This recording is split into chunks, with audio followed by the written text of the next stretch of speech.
I mentioned that in 1964, Pakistan reaches an agreement with China on their borders, and 1965, Zulfikar Ali Bhutto, as the Pakistani representative to the UN, says, I will not vote against Pakistan, I will not vote against China, and there is a kind of reaching out from China to Pakistan. So too many things happening in a very, very short period beginning 62 till 65, within a matter of 3 years. In 1965, you do know there is another India-Pakistan war over Kashmir. I told you this is Zulfikar Ali Bhutto, the genius who tells Ayub Khan, he's the foreign minister of Pakistan, he tells Ayub Khan that India has begun on a military modernization program after 1962. He says right now we are still equal to each other, soon India will be so strong you can't attack and get Kashmir from India, so we have to attack India right now. And what do they start? They start sending these Pakistani army officers or military men disguised as invaders. And they thought the Kashmiris will rise in protest, but none of these things happen, and it leads to the 1965 war. So a lot of these things are happening in a short time. 65 war. Now what happens, of course, for Nehru's successors, they kind of freak out. You know, to use a very, very casual, informal term. Because this is what happens. The world that Nehru inhabited, thought about, and policy was constructed very, very dramatically changed. Till then, India had said no nuclear weapons. Now, in parliament, people are demanding we need nuclear weapons. So, till then, there was a consensus that India would not get nuclear weapons. In parliament, people are saying we need nuclear weapons. So it was a period of very, very dramatic change, and you can say that there was not somebody like Nehru to kind of chart a foreign policy, you know, in that confident way. So what did we get? His successors did not abandon adherence to NAM policy. They kept using the rhetoric of NAM. And the rhetoric of NAM remained a staple of Indian foreign policy, but India's foreign policy became more and more pragmatic, we say, or realist, we say. The idea is that earlier it was more idealism, but now it is more realism. That what is our interest, we'll do that. Earlier, our interest might have been security, we would say, hey, internationally let's do this, let's have a nuclear test ban treaty, blah, blah, blah. So Indian foreign policy assumed a more realist orientation. You know, so I'll give you a short digression here. So generally in international politics and in foreign policy, you know, there are some theoretical perspectives. You know, some you would understand. Feminism is one, constructivism is another, liberalism you have an idea of as an idea. There's also something called realism. Realism in foreign policy or international politics relies on essentially power. It essentially says that human nature is bad. If given a time, you try to dominate me. So for realists, because they believe human nature is bad, and therefore states represent human nature, they are bad, if given a time, they try to dominate you. So the idea is you should dominate others before they dominate you. And they believe human nature is bad, so the cooperation of a cooperate, but build, keep having guns. So they rely on military means. Please. Power is very, very important for them. And realists don't believe that there can be any progress in this, in relation between country A to country B.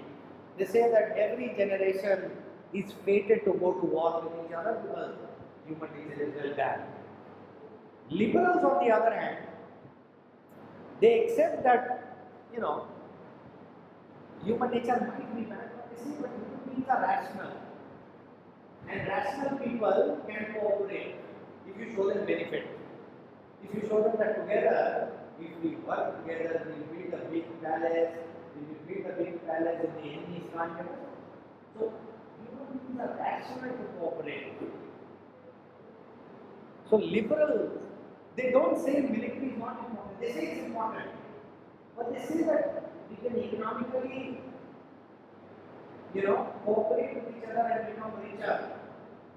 And if we have disputes, we can sit and resolve with each other. Or we can go to the United Nations. So just giving very short snippets of what liberalism and realism. So Nehru's in today's understanding would be a liberal.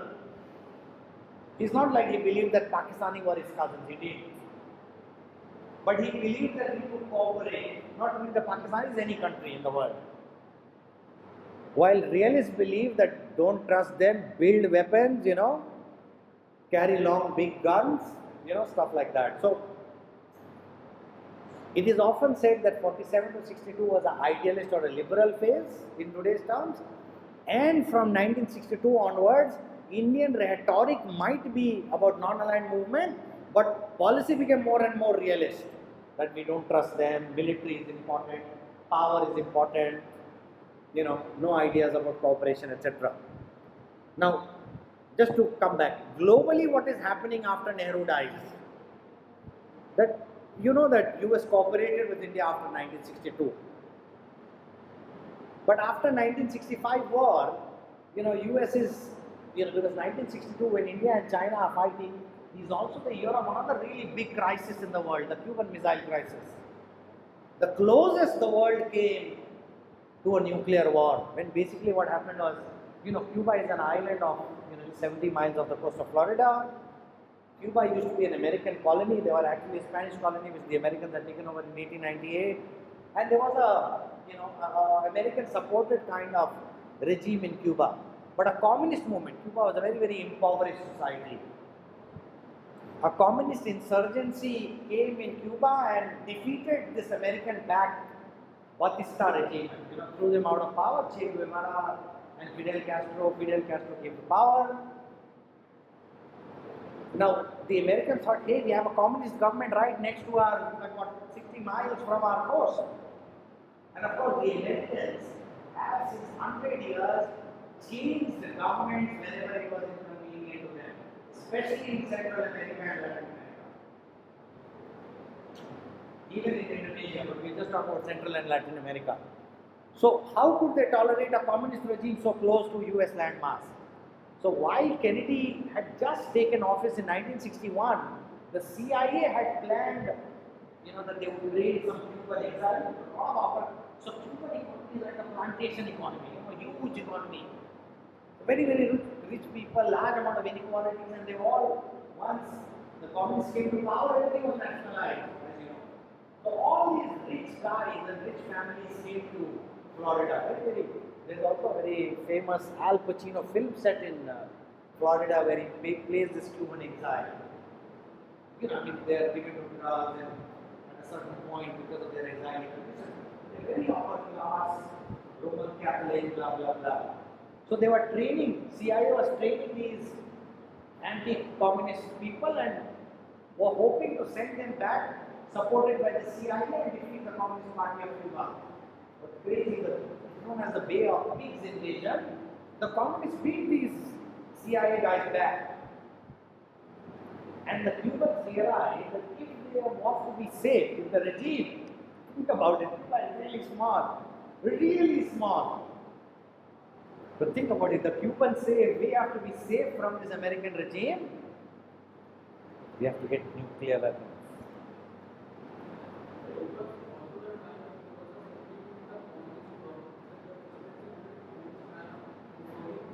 Yeah, no, it happens a little later. It happens almost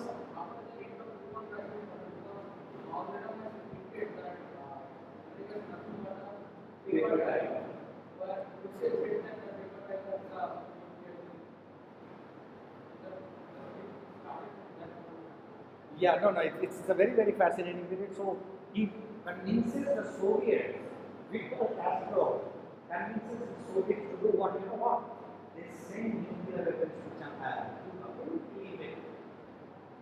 I mean, either Khrushchev was stupid or you know, this is terrific. So now the Soviets have nuclear weapons stationed 60 miles from the coast of the United States. The Americans don't find out for almost 2-3 months. Then you have these very high planes which are no pilot, like some version of drones, where they take these pictures and they find that these are nuclear missiles in Cuba. And once Kennedy finds out there is mayhem, they don't know what to do. Otherwise, you see, Soviet Union to the United States was the flight time, at least if you have a nuclear weapon, you won't attack Alaska, you'll attack New York City, you'll attack the center of economy. There are two targets usually for nuclear weapons. One is the civilian center, with one issue. The other is I will attack your nuclear weapons, which is called a counter strike. That because if I use nuclear weapons against you, please remember there is always a fear in my mind that you will use nuclear weapons against me. So calculations are two. Let's destroy nuclear weapons, or it could be let's destroy New York City, whatever it is. So till then it was half an hour flying time from Soviet Union to the United States. Europe is divided, Berlin. So the Americans had stationed all these radars on Greenland and Europe everywhere, so that they had advance warning when the Soviets launched nuclear missiles. But all that practice, it's right there, boss, right next to your, it's right next to your house, 60 kilometers. So, so Kennedy found out, he told Soviets, you remove this. Kennedy said, we won't remove this. Then Kennedy imposed a blockade of Cuba. So there was a blockade of Cuba and Soviet ships were moving towards Cuba. So the fear was, and this was the cause of it, it's called the Cold War because the Soviets and the Americans never directly fought, ever. In Vietnam, the Americans were fighting the Vietnamese. In Afghanistan, the Soviets were fighting the Mujahid. So it was the closest it came to that the Cold War became a hot war, and the fear was if they fought, usually when there is fighting, it escalates. You abused me, you don't abuse me, you slapped me, you can't slap me. It's a spiral. I'm interpersonal, but within countries also, you have to show your people that you are not a pushover, your constituency. So, that is occurring globally. So, US was disengaged from South Asia at this time because the 62 war was very close to a nuclear war, and after from 1962 to about 1969, there's a period of what we call detente, the cooling down of Soviet-US tensions, because they realize how close they were to a nuclear war. They decide that it's crazy. So the US leaves South Asia for Soviet Union, which is why after the 65 war, the conference between India and Pakistan takes place in Tashkent, where Lal Bahadur Shastri dies. So, and US also at this time is preoccupied with the Vietnam War. Right? The Vietnam War has kicked in, the US is having a horrible time. But of course, apart from these, there were some efforts by the US and Lyndon Johnson administration to kind of make India behave. So by 65 or not, what happens in 65 war is India fights Pakistan. All of Pakistani weapons are American.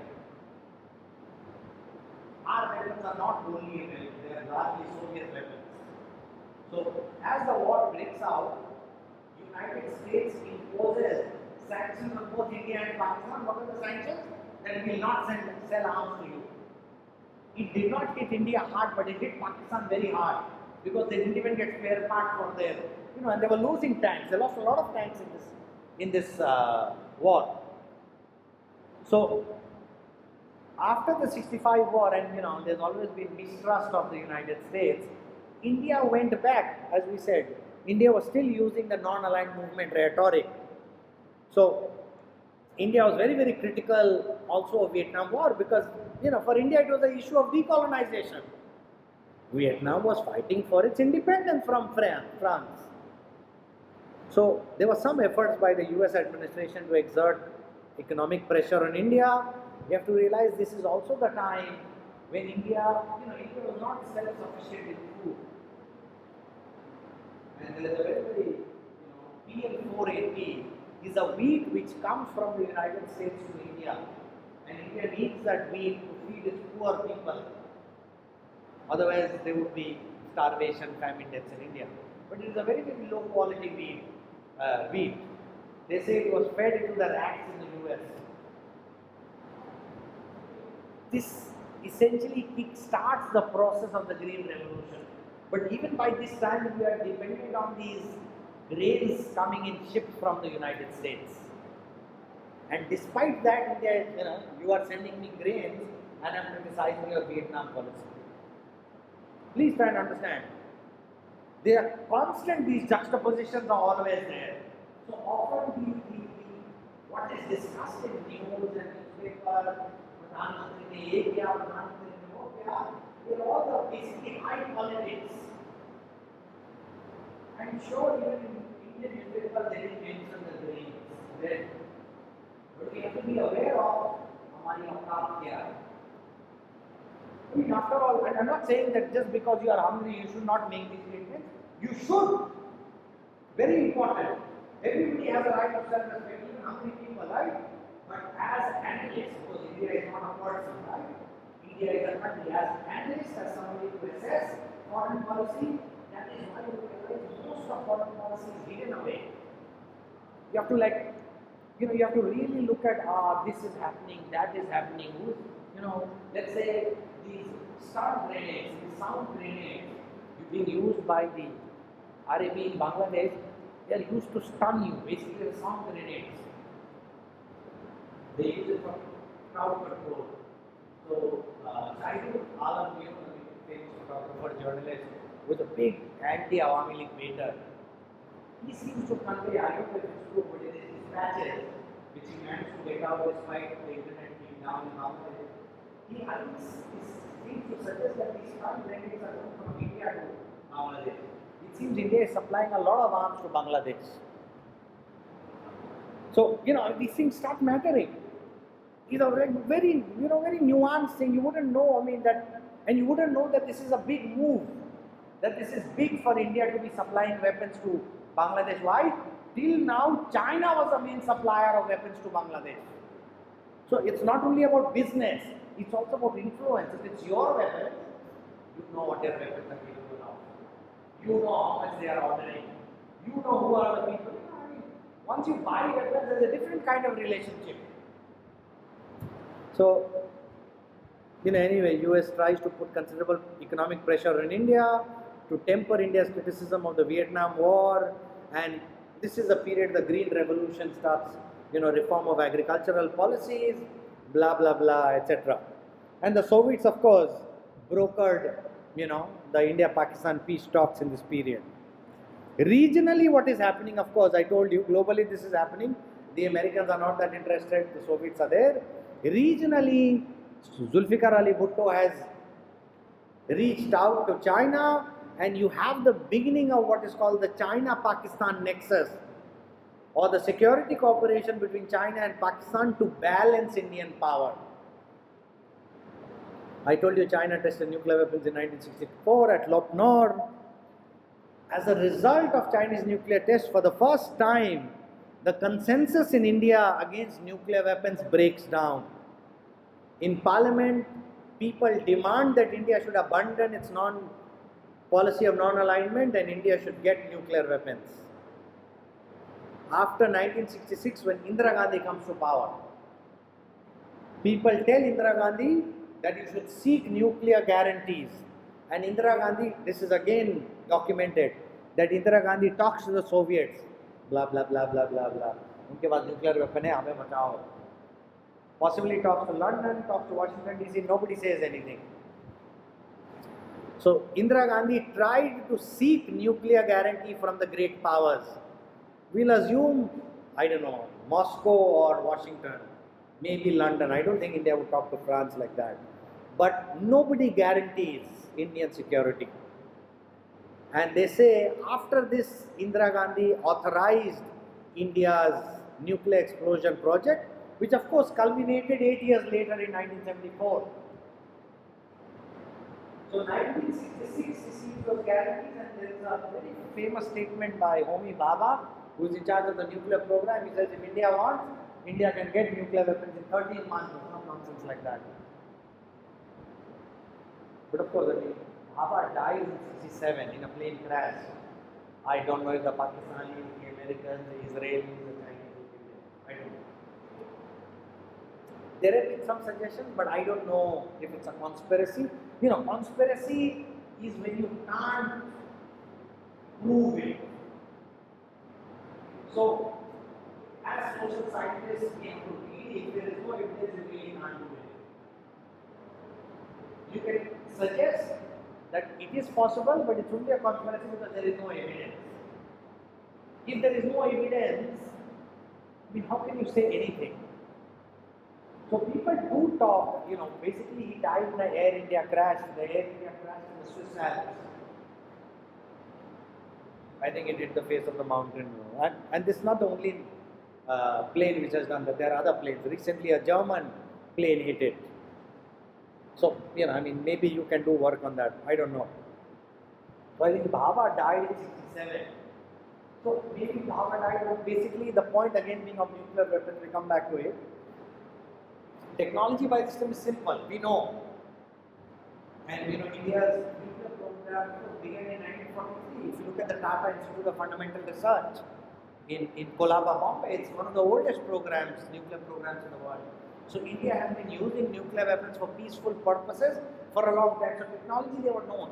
But to build a weapon required different things. And whichever components were needed to build a weapon, they were strictly controlled. So that was one, control of, and two was India did not have the money. India would need to divert money from economic development. Like at that time, the technology must have been very, very expensive. So regionally this is happening. Now when we come to nationally, what is happening?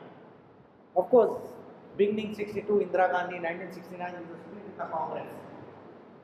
From 66, the old Congress guys, they put Indira Gandhi in power, he used woman, she'll stay in power, right? They called her a Gungi Guriya, the dumb doll, Nehru baby, right? I mean, Indira never exhibited that kind of intelligence before. She was like a host for her father whenever dignitaries went. But of course, Indira Gandhi was made of different, and she split the Congress, and that is where Congress Indira Congress is formed in 1969, threw the old guys out. And you can see in Indira a kind of a split vision of what India wants. One is that whole Nehru idealism, hobble the use of force, non-aligned movement, decolonization, supporter of Palestine, blah, blah, blah. The other is an India which is kind of assertive in using power, and accepts the idea that we have to be militarily prepared. Two, Nehru did use force in Goa though. So of course, I don't know, I have seen Deshpremi. Yeah, you see those Amitabh Bachchan films. You have to see like social science students. I mean, it gives you such a look into, it's not an accurate account of India's problems then. It gives you an account of how, Salim Khan, Salman Khan's father, and Javed Akhtar, they were such influential writers. For the first time in history, the name of the writer started coming in film posters. That is how they were. They could boycott film stars.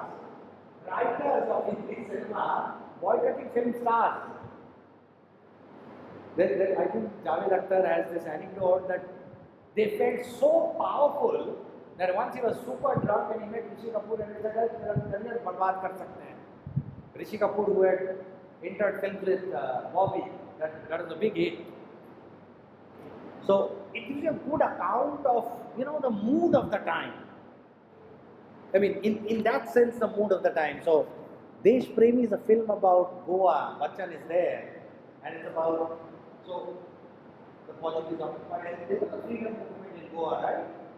Or even the Shyam Greek film called Trika, which represents the very elitist, half Portuguese, so the French, the British also kind of intermarried Indians and Americans. But the Portuguese and the Spanish live everywhere, like as part of society. So there's a very, very, Remo Fernandes, the singer, he is now a Portuguese citizen. So a lot of Portuguese, Goans are Portuguese partly because of family. But even within that family, there are people who are fighting for independence against Portugal. Trika, the film is called. Dilip Tari, Meena Gupta, Nasir has a very, so very, very, Trikal is a great film and it should be available on one of these OTT channels or on YouTube. Great film. Like one of the great films of Shyam Benegal, easily. So Nehru did use force in Goa. But the way Indira overcame reservations about the use of force in international politics, that's an entirely different version of India. So you can see, in fact, if when we talk about foreign policy, we talk about how India's foreign policy has opened on two lines. One is a very Ashokan peaceful line. Ashoka after Kalinga, that I give up the use of force and peaceful, I'm a messenger of peace. This is what you see when we take the name of Buddha, when we talk about Mahatma Gandhi. This is non-violence, this is not what. But there is this other streak in India, this Kautilian real politics, that is also Indian, right? What you talk about, if you talk about Arthashastra or if you talk about the Vedic age, the kind of sheer, think of Ashoka going to Kalinga and butchering whatever lakhs of people that he butchered. So both in certain ways are India. It's quite crazy when people talk about peaceful India. You're like, where was this peaceful India? And they say that India never attacked the foreign countries, right? Sure.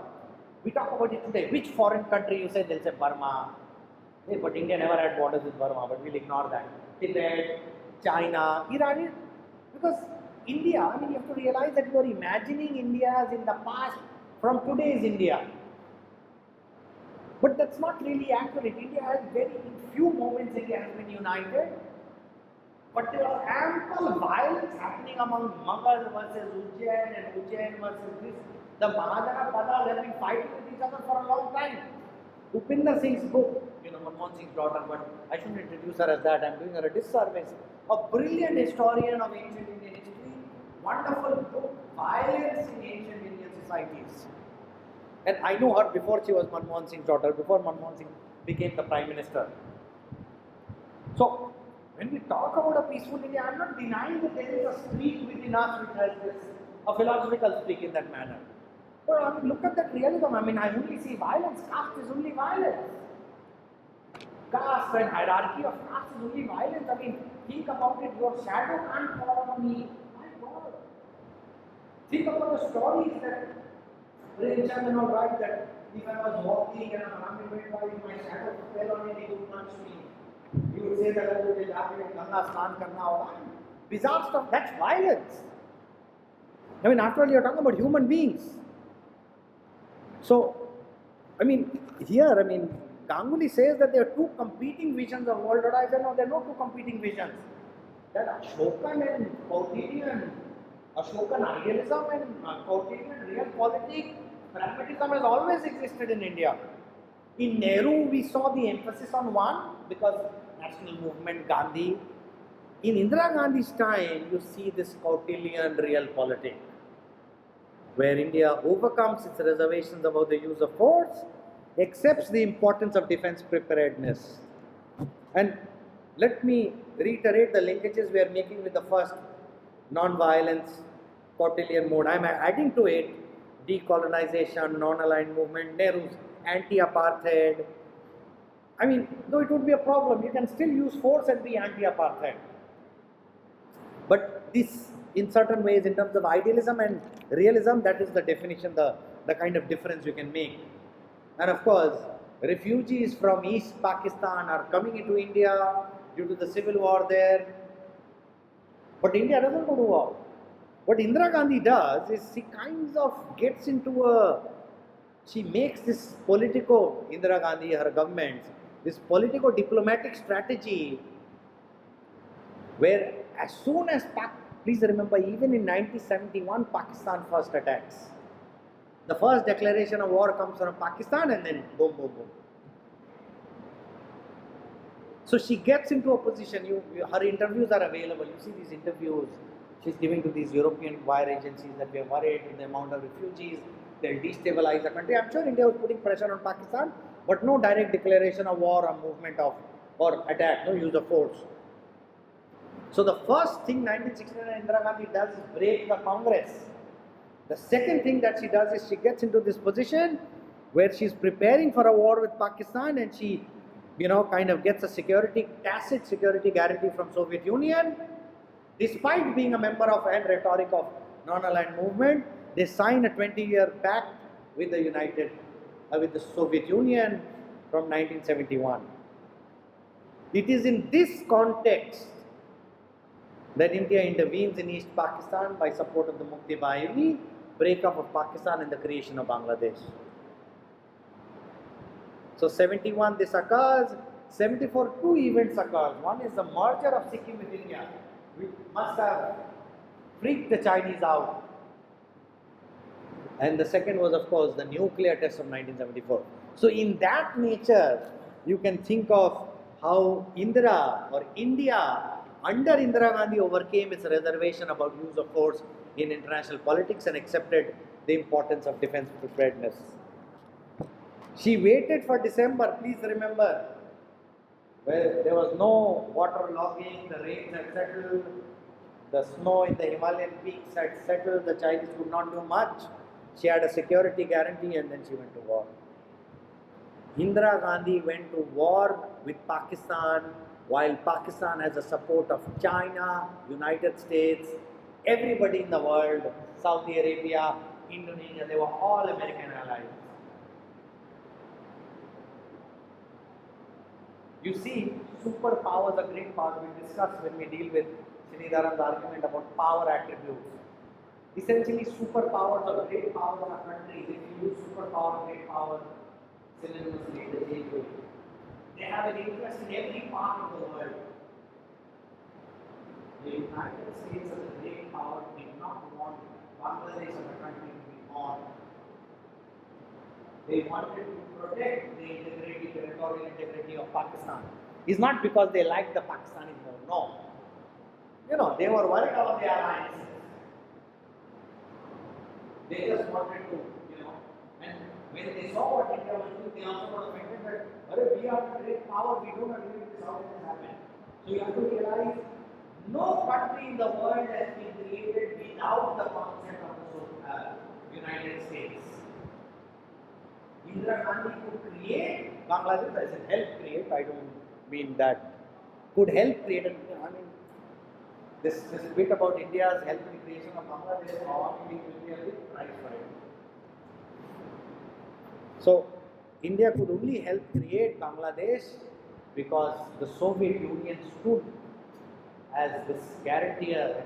So when the US enterprise, so the United States in support of Pakistani army sent an aircraft carrier to the Bay of Bengal. The US aircraft carrier was followed by a Soviet aircraft carrier. Otherwise, that aircraft carrier, American aircraft carrier was coming to tell India, hey, stop the war.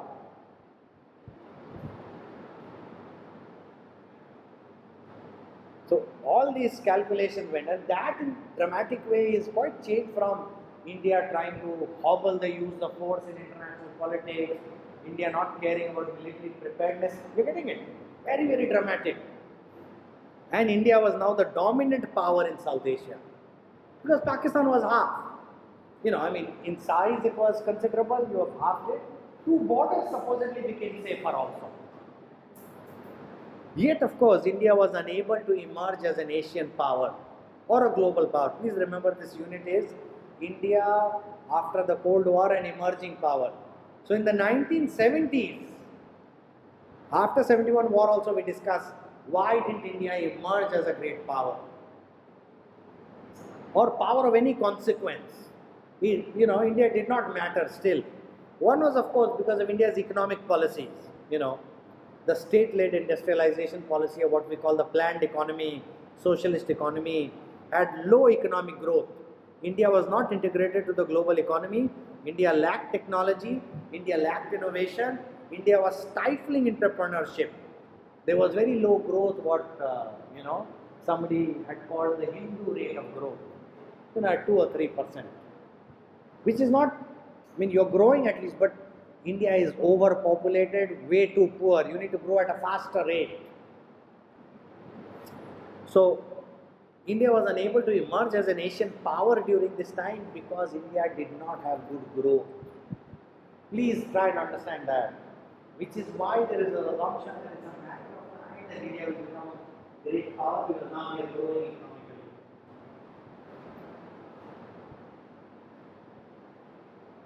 Now, at this period, of course, regionally we also have to talk of after the defeat of East Pakistan, creation of Bangladesh, the 90,000 prisoners of war,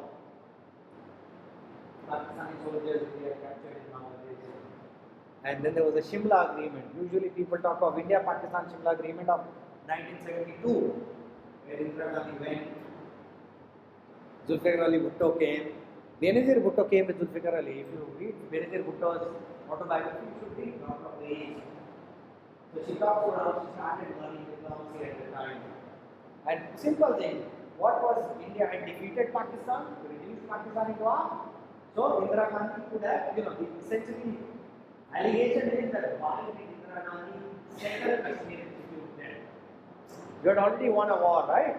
Why did you settle Kashmir dispute? One is, of course, you realize Kashmir is big.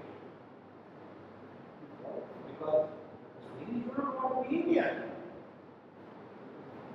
Part of Kashmir is with Pakistan. So one allegation is why did Indira Gandhi settle Kashmir? One answer is, of course, it's really true. Zulfikar Ali Bhutto told Indira Gandhi that if you empower me, if you help me, I can go about trying to come to a settlement with you over Kashmir.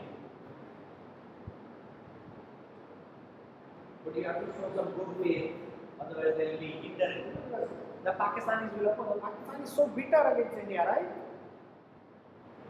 So, based on the promises made by Zulfikar Ali Bhutto, India released the 90,000 prisoners of war. One, Bhutto said we do it in the coming years, and Bhutto essentially said, made the argument that now the Pakistani army has, is a baser movement, which is true, right? The army was the staunch defender of Pakistani nationality. The Pakistani state had lost the war, and everybody hated the Pakistani army. So the Pakistani army was sent back to the barracks. They had been in power from 1954. The Pakistani army had been in power from 1954. When Ayub Khan took power, Ayub Khan went away, became a civilian, then Yahya Khan took power, and Yahya Khan did whatever he did in East Pakistan. Bhutto was the first kind of civilian government in Pakistan in that nature. He had a political party, etc. He was a politician. Other civilian leaders in Pakistan, they were all bureaucrats. Earlier, either they were not from the military earlier, they were from the civil servant, etc. Liaquat Ali and all. Iskandar Mirza, so many of them. Again, you should read Salman Rushdie. Salman Rushdie satirizes Pakistani development in shape so well. Shame of Rushdie. Rushdie is a brilliant writer. I would swear by him. But Pakistani history is also quite fascinating, and to look at how we are and how they turned out, for all the similarities between us, they went really crazy. So Bhutto says, let the prisoners go home. I promise you will do. The army is anyway, disgraced. They will stay in the barracks. It is true that from 1971 onward, till 1975, Bhutto is the most powerful person in Pakistan. He's so powerful that he can do whatever he wants. But of course, he doesn't settle Kashmir. You can blame that Bhutto was a man, he was a liar. All his biographers say. He was kind of an unreliable. Bhutto grew up in Bombay. Bhutto was a Bombay kid. So literally, Bhutto was from Junata, Gujarat, but his education is all in Bombay.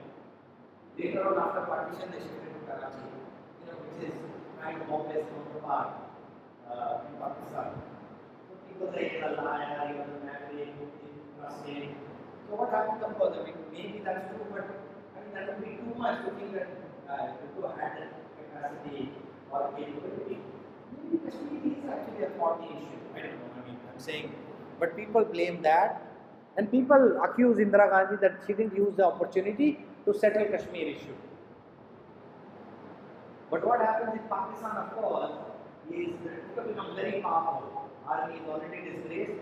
Then Bhutto forms these kind of police paramilitary forces which he directs. And anybody opposed to him, they pick them up and they disappear. So much so that there is another military coup. Ziaul Haq takes over power because the entire military is outraged. Wait, before that, so Bhutto knows that any military chief will challenge him, right? And who are the main people in the Pakistan will be the Punjabis. So he picks Ziaul Haq, he is the youngest, junior most general. He is a guy who is not a Punjabi, he doesn't have a constituency. He is from Delhi. Ziaul Haq is a Stephen. He is a Stephanian. I am not making this up. You find out Ziaul Haq is a Stephanian. Family from Delhi, which of course went after partition in Pakistan, he picks Zia because he thinks Zia Chamcha that army hai, kuch bolega nahi, Chamcha will be loyal to me. But the Pakistani army is so outraged by Bhutto at this time that they support Zia. Zia mounts a coup, puts Bhutto in jail and hangs him out. Two military generals, Pakistani Delhi walas. First is Ziaul Haq, the second Parvez Musharraf from Old Delhi. Same blood. So, and with, so this is around 76. I think they hang Bhutto in jail with a fake trial. The Americans are protesting, nobody listens, they don't listen to him. And Pakistan starts, and this is Pakistan of course was created in the name of religion. But Pakistan after Zia comes to power starts on this kind of very fundamentalist, more devout Islamization policies. It's after Zia comes to power in 76. And of course it coincides with the Soviet Union walking into Afghanistan. Why they thought of that, we don't know, but this is what we see. So one of the key accusations against Indira Gandhi is why didn't she settle Kashmir dispute? What the Shimla Agreement of 1972 does is it says that Kashmir is a bilateral problem between India and Pakistan, that India and Pakistan will solve it bilaterally. So it is for years from 47 to 1972, India accepted Kashmir was a bilateral problem. Today India is another line. Kashmir is a domestic problem of India. So they told, 1972 says bilaterally we'll resolve it, do not internationalize it.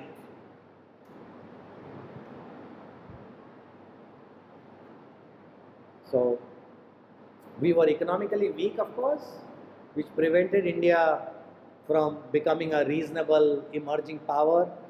India could not also have a viable nuclear weapons program. India tested nuclear weapons in 1974, but nothing else happened after that because India didn't have money. Weaponization had to wait till 1998 nuclear tests. And of course, after the nuclear test in 1974, India faced diplomatic, economic and technological sanctions. There's a very, very famous US Congress Act called the Nuclear Non-Proliferation Act of 1974, which said that no country in the world will cooperate with India on certain aspects.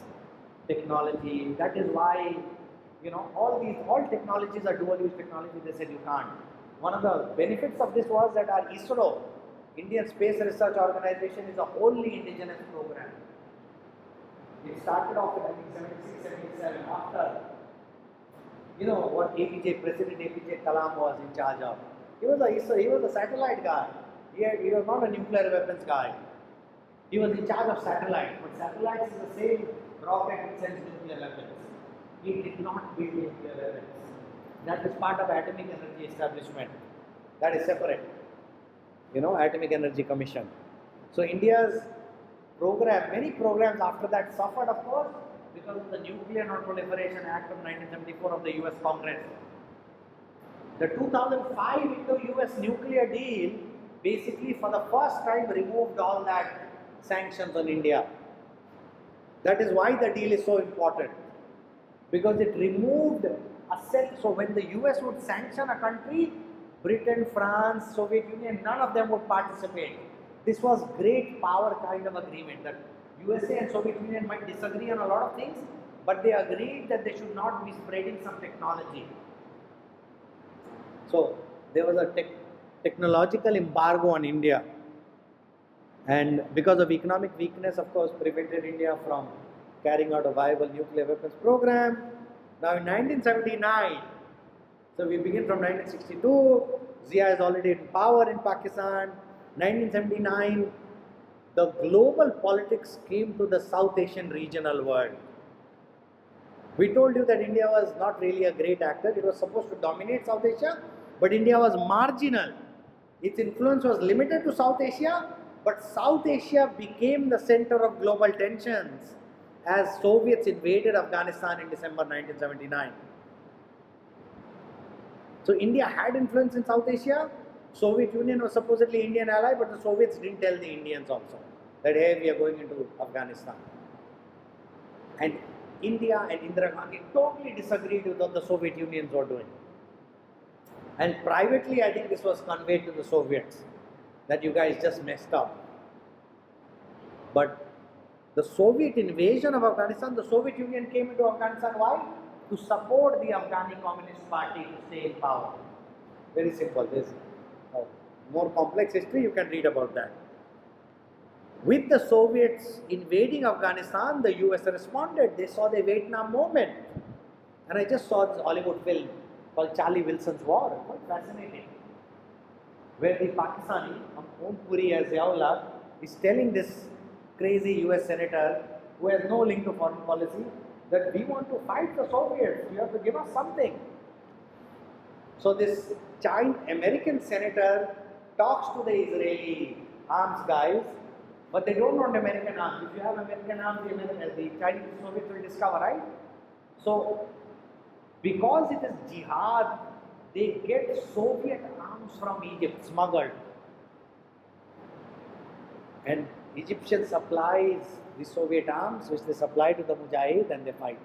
But in the process, United States, which was ignoring Pakistan, they tried to tell Ziaullah, don't hang Bhutto, he ignored them.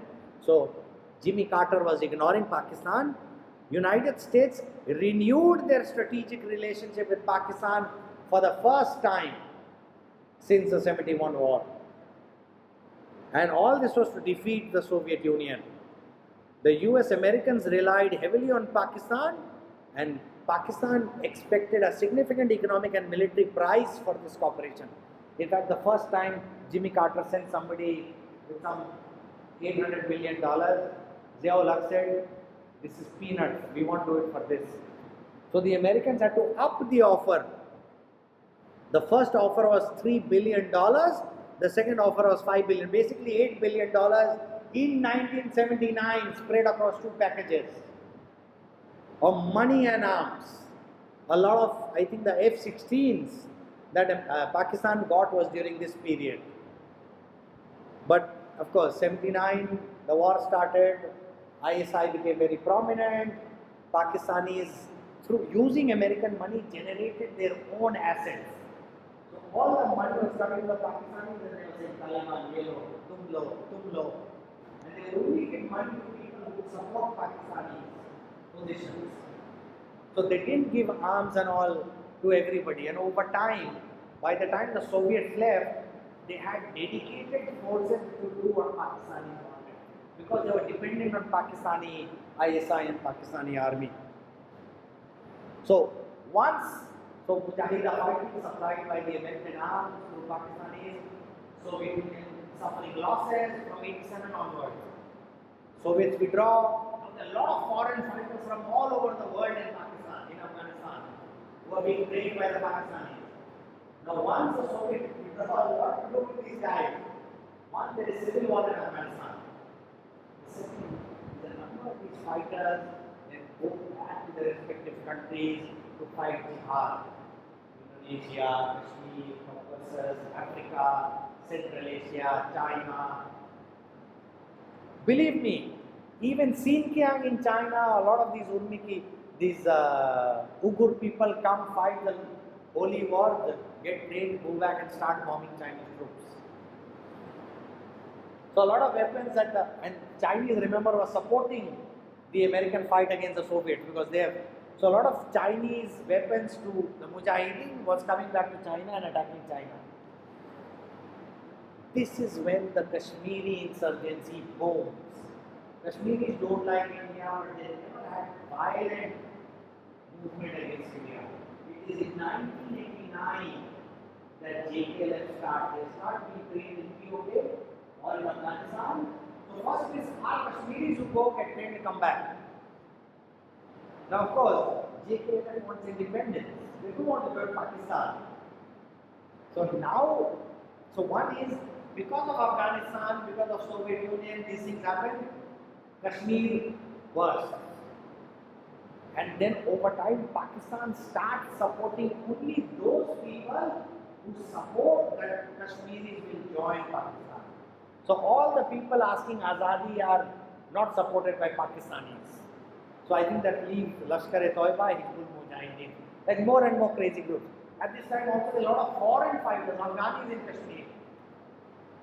Because there are so many of them and you've trained them, and if they are there, they'll kill people in your country, right? I mean, these are men with weapons. Afghanistan is already having a civil war. So there is a very close link between Kashmir, India's foreign policy, Pakistan, and the situation in Afghanistan. Please understand the linkage. It's very organic that they were trained to fight the Soviets. That is where they got training. That is where Pakistanis went Islamization. That is where they got the money. The Americans provided. They trained a lot of people to fight the Soviet army. Now the army is gone. What will they do? So the next few steps, you have to realize that not all Mujahideen was people fighting the Soviets in Afghanistan. Not all Mujahideen liked Pakistan. There were various groups. The northern groups were very different. There were Tajiks, there were Hazaras, So they formed a different alliance and there was a civil war going on for control of Afghanistan after the withdrawal of the Soviets.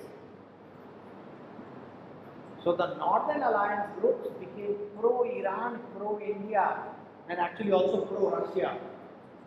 The Pashto Pathan groups, some of them were pro-Pakistan.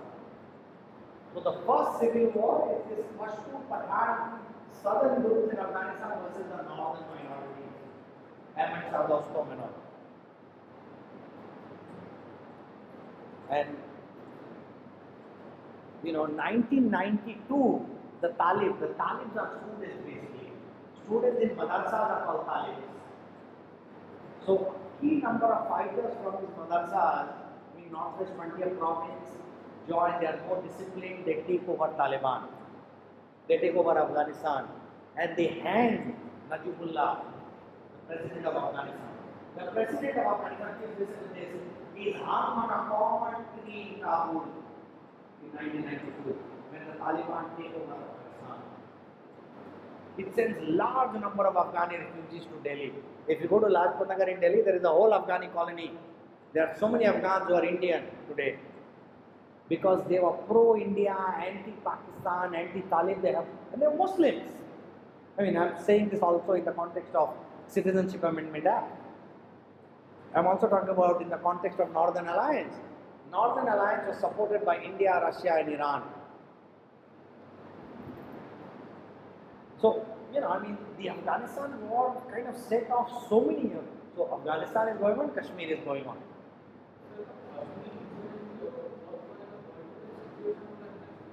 Surely, that Delhi, so Kashmir used to have a government and a chief minister. But whenever Delhi wanted it to change the chief minister, the home secretary in Delhi would decide that there will be a curfew in Srinagar. Think about it. 87, yeah, the vote rigging also. So all that is also there. But there was domestic mishandling crazily, but the fact that it became, I'm sure they would have gotten away with it. Had Afghanistan, the situation in Afghanistan not been such, there would have been no foreign fighters. The Pakistanis learned how to do what is called a low intensity conflict because of the Afghan war. the knowledge of low intensity conflict, the tactics, the strategy, the weapons, the money to train them. And what this did was, till now, till the Soviet invasion of Afghanistan, Afghanistan government used to tell the Pakistanis that Northwest Frontier Province belongs to Afghanistan. So Pakistan used to feel squeezed between India and Afghanistan because they used to be both anti-Pakistan. So this war was also important for Pakistan because Pakistan decided that this was a time they should ensure that there is a pro-Pakistan regime in Afghanistan. The idea essentially was that when India attacks Pakistan, Pakistan will withdraw into Afghanistan to fight India. What is known in military terms as strategic depth.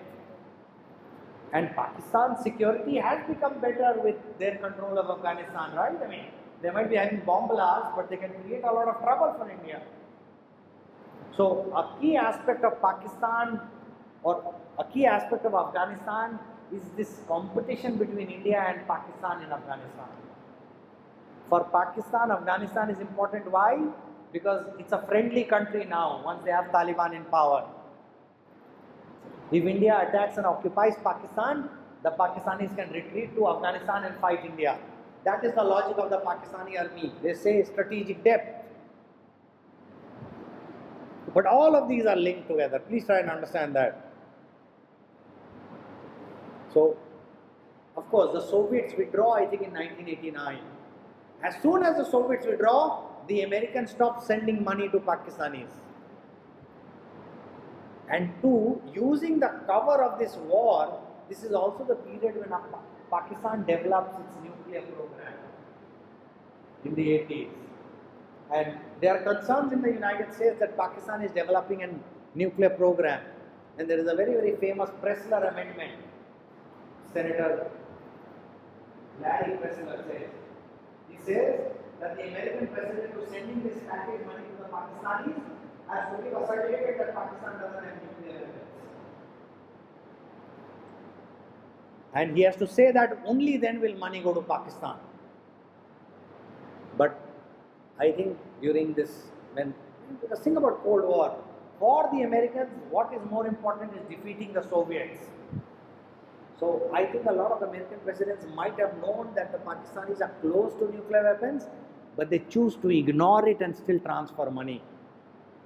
But after 1990, some of the package money is not fully delivered to Pakistanis, and United States also imposes sanctions on Pakistan because it knows that Pakistan is pursuing a nuclear weapons program. And what is happening in India, as US is providing this aid to Pakistan from 1979 to 1989, India realizes that if it has to maintain its superiority over Pakistan in military terms, India becomes in a tighter military relationship with Soviet Union. Because Americans are giving so much arms to the Pakistanis, India might lose its edge, technological edge with Pakistan. So to maintain its superiority, India enters into more and more military training relationship with the Soviet Union. And part of that was why Indira Gandhi doesn't publicly make any noise about Soviet Union invasion of Afghanistan. Though privately she supposed to have given them a piece of her mind. But India till 1989 is ignored by the great powers. And Soviet Union withdraws, the Berlin Wall comes down, the Cold War is over, Soviet Union ceases to exist. You know, the collapse of the Soviet Union, end of the Cold War, what it did was it transformed the global order. What was a bipolar world? Earlier you had to worry about Soviet Union and United States. Now Soviet Union doesn't exist. US can do whatever it wants, and it starts doing whatever it wants. The first war it goes is against Iraq in 1991. Saddam Hussein occupied and captured Kuwait. The US leads a UN force against Saddam Hussein. That is the first Gulf War in 1991. It is also the first televised war. CNN starts, you think of TV news today, right? CNN starts broadcasting in 1991. All over the world you can see these Iraqi missiles go and hit Tel Aviv, different Israeli positions. This is the first televised war. It is also the first war that India mounts a very, very dramatic, rescue of its citizens, because there are lots of Indians in these countries. And Indian Airlines, Air India, whatever it was called then, mounts a, exercise in which our diaspora workers from these parts come back. Because, that happened again during COVID, that happened during Ukraine, but it also has this time. Collapse of Soviet Union, end of the Cold War, India's big brother no longer there. Most of our military hardware was from there. It transforms the global order. And the transformation in the global order forces Indian foreign policy practitioners to make drastic changes in India's foreign policy. Very dramatic changes. The whole idea of non-alignment. People would say that now that there is no two blocks, there should be no non-alignment. Because the idea was, who are you going to be non-aligned against?